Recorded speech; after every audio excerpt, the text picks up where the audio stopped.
right, so he called Ross. Why'd you have him call Ross? This is crazy. Because we needed that bag, or because was. Oh, he owed y'all money.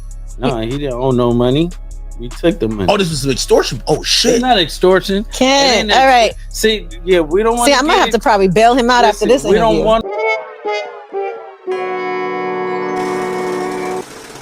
You are watching a master at work. The kid's back. So I feel like whenever I have to read Meek tweets, I have to do a disclaimer because this is not me. I can read very well. I'm a good reader. Actually, that's what my teachers used to tell me in school. They'd be like, yo, you a good reader. I'm like, thank you. But this right here, when Meek tweets, I don't care how good of a reader you are, it's just gonna come off crazy. So bear with me and I'm gonna make sense of all of this. So out in LA with the whole Big U Rolling 60s indictment, Luce Cannon has been a mainstay on the podcast, and he's been telling this story for the longest. I don't know if this just caught Meek radar, but he was always telling the story for the last months. He was telling the story actually that him and some other Rolling 60s Crips caught Meek Mill in the club, and they pretty much extorted $50,000 out of Rick Ross so that way Meek would go home safe. Now they've all been indicted because Luce Cannon has been one to run his mouth way too much amongst other murders and crimes that's charged, but a part of it and a nice chunk of it is some of those admissions from Luce Cannon, who we know is a liar. I don't know, how much validity we can give a lot of his stories, but this is what the story is, and he's indicted and it's in his paperwork. So now it's got a little bit of substance to it because it's like, all right, the feds must believe this is a true story because they're putting in the paperwork that MM was a rapper and got robbed by them, and they had RR, which would be Rick Ross, pay $50,000. This is all alleged in the indictment. So I guess Meek caught wind of this. It was a headline on Hip Hop DX that he screenshotted, and he said, this guy must be using a story to confuse his indictment because I've never seen him before. I would have put him the God's test on the spot. I never even met Buddy, but I don't negotiate with fake thugs. Ask him what chain, because all my chains some shit. LOL. Watches all 300,000 up. He goes on. It's blatant. They trying to use the internet and create a for you even, see what I'm saying? If it's not your life, we can see clear, dickheads. The jig is up from all these bought up fake hip hop pages. That ish work for kids, not for grown men. So what he was trying to say here is that they just making up stuff on the internet and there's no legitimacy to these claims. It's a real world LA niggas that respect the ish out me, how I carry myself in open arms. Where you at to build my people up? I don't care where you from. That's why you see me around Nipsey and others, men of respect and honor. And this was in a reply to a tweet. Ain't gonna lie, never heard this story before last week. I did be tuned into. It sounded crazy too, because he said he had bodyguards and they turned around and he snatched them up in the club, so they ain't turned back around. Then he also went on to say, me, Nipsey, YG Mustard, and a few others made sure we didn't follow the East Coast West Coast narrative. I changed my life by blessings, but I always been down to meet up with fake street bully in abandoned areas where it's no civilians and take their heart. So this is Meek's claim that, yeah, all of that is cap. Nobody robbed me, especially shake me down for $50,000. Man, personally, I don't know what to make of all of this. Like, maybe some one of my boys said, oh, he think he's trying to help Big U out in the indictment by downplaying the whole situation, which would then make the whole indictment, not the whole indictment, but at least some of the indictment look a little bit shaky. Like, you're telling me this person got extorted, this person saying it never happened. Maybe he's too proud to want to admit it or something of that nature. But it's just a odd time, man. This Luce Cannon dude, even since he's been in federal holding, he's still continuing to do content every day, calling in every day to No Jumper, calling into Fig Community World, just doing different podcasts on a daily basis since he's been locked up, as though talking too much didn't get him in the situation that he's in currently. But that does not bother him, it appears. It don't faze him. We in an era of content over everything. People are literally selling their souls just to get some clout, get some attention, and then ultimately get themselves locked up. Like, the attention that they bring in is based off the lures of being street dudes and being official gangsters, but real G's moving silent like lasagna, like Wayne once said, right? So it's like you continuing to make all this noise about I done did this to this person and we done shook this person down and all of that. Yeah, the boys is gonna come and check all of that out. Who y'all supposed to be? Ain't nobody bigger than the program, as they like to say, right? That's what gang members love to say. Ain't nobody bigger than the program. Well, That's how the feds feel about y'all. Y'all shaking people down for extortion money?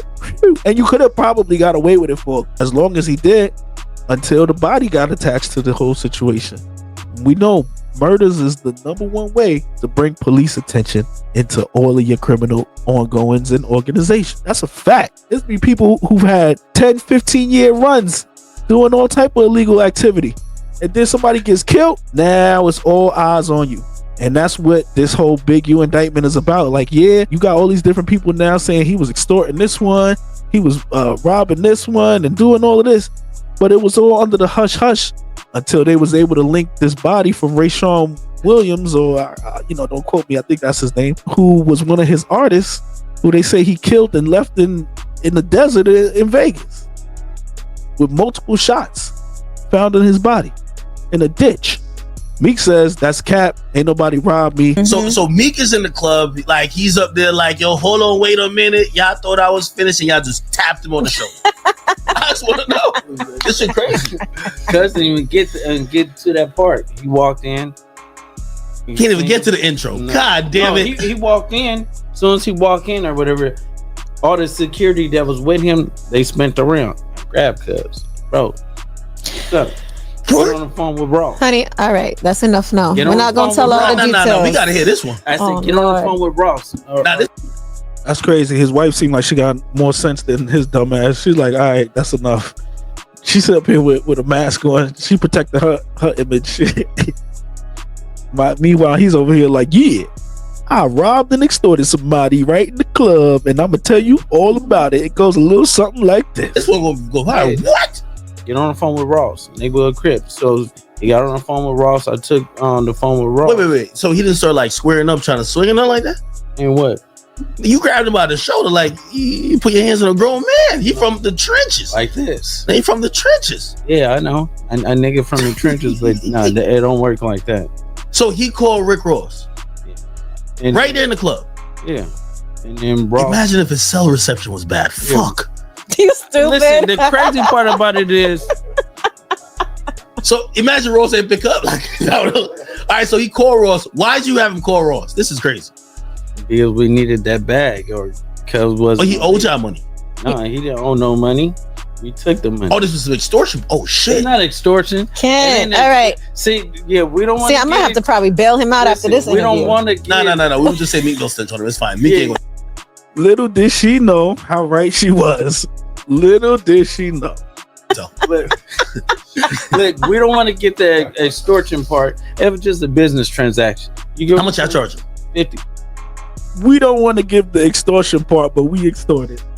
And you're going to answer the question now about how much you charge them. Come on, yo. You know how they say free some people? Keep this nigga, man. This nigga, he ain't got no damn sense. None at all. That's it. 50,000? Yeah. Nah, we squabbling in there. What? Yeah. Wait, how many of y'all was there? It was just you? No, it was probably about like 50 of us. 50 of y'all? 1,000 per person, nigga. All right, cool. Yeah, I might get that 50. Damn, he was hot as hell, right? Wait. So who? I'm pretty sure like Ross hasn't answered to this. Meek neither. They're probably saying this nigga lying. We ain't sending this nigga no money. How did y'all receive the cash? Cash. They gave you cash money. Yeah. No, they ain't gonna say nobody lying. That's why Meek and Nipsey became cool after that situation, because they started using the same PR. So Meek got smart and started hitting Nipsey up, and that's why the Big U feud kept going with Nipsey. Oh, so that's kind of like, yo, if I'm cool with Nipsey, now the homies from Roll 60s ain't gonna keep tapping me on the shoulder and asking for the bag, because now I'm kind of tapped in. Yeah, and so they kept beefing because it was like Big U looking at it like, nigga, BT coming up, the Oscars coming up. Wait, like, so Big U was with it? Money. You're not with it. What? He wouldn't be with y'all jacking up an artist. No, I mean, he be in a parking lot. That's just the type of nigga he is. But oh my God. So now, not only has he told on himself, allegedly, because Meek is still saying this ain't true. So now, not only has he told on himself, now he's actually implicating Big U in this too. Again, the only person sitting there with some sense is his wife, and Academics, because Academics knows what he's doing. Academics is asking him these questions on purpose because he knows this dummy gonna say the wrong thing and put himself on blast. He would know about it. No, he knows about everything like that, because if just like you beefing with a nigga and I fuck with you, yeah, automatically off top I'm beefing with that same nigga, because that's just how the shit is. It's like I'm not gonna let nobody talk shit about you, and that make me look like a bitch, or it makes me feel weird, because how comfortable can you be talking shit about a nigga that I fuck with to me? You get what I'm saying? And the rules of it is like, bro, we gonna lay you down. We gonna get you. Why you think at All-Star Weekend everybody get robbed?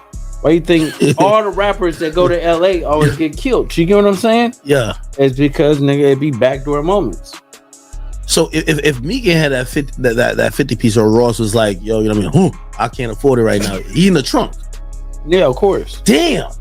Like we grabbed a nigga and took him outside and we waited.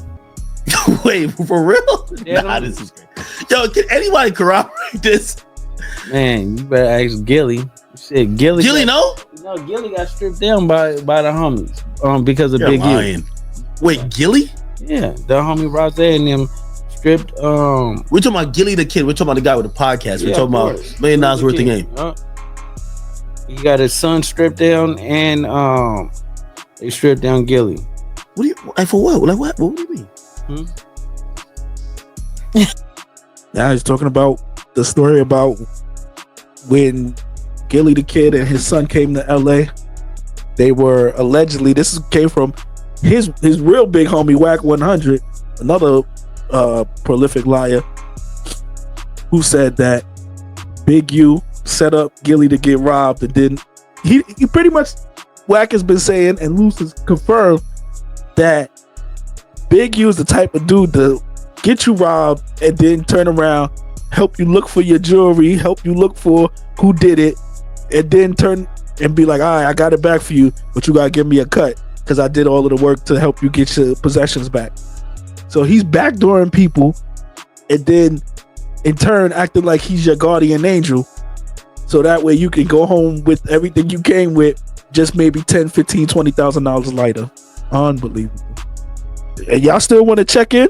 I'm glad I ain't no gangster. I'm glad I ain't no street nigga, because this way of living is stressful, bro. This is crazy. That's just how it goes. Like everybody tells me, that's some real shit. No, real shit. They stripped him down, stripped him and his son down, and then Gilly is being a hoe ass nigga and letting the shit ride. He said he on Big U comment talking about, oh, they said you robbed me, ha ha ha, nigga. The homie that did it telling you he robbed you, and you didn't do nothing about it. Nigga took you and laid down your son, nigga, and you laughing with the nigga that set the play up. Damn, so basically you're saying that if I go to LA, do not check in with Big U. I'm gonna get robbed and stripped. That's probably. Definitely.